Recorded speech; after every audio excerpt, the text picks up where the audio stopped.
mayroon ngang lane dito for motorcycle. Ito oh. Ito wala naman, hindi naman nila sinusunod. Hindi sila dito dumadaan. Kahit saan sana lang dumadaan yung mga motor. Ayan, motorcycle. Balang araw to matutupad na yung NCAP dito sa may Marcos Highway. Kasi nilagyan na ng gitna ng for motorsiklo. Ayun guys, malapit na tayo sa Masinag.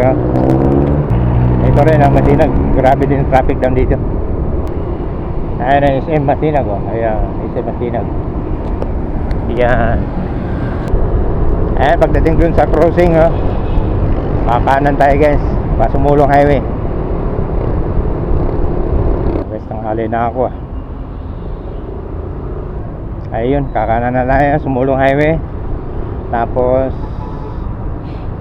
dun sa La Colina. Ayun, La Colina, kakanan ulit dun na sa trabaho. Ayan guys, hanggang dito na lang yung video ko. Salamat sa panonood, bye bye.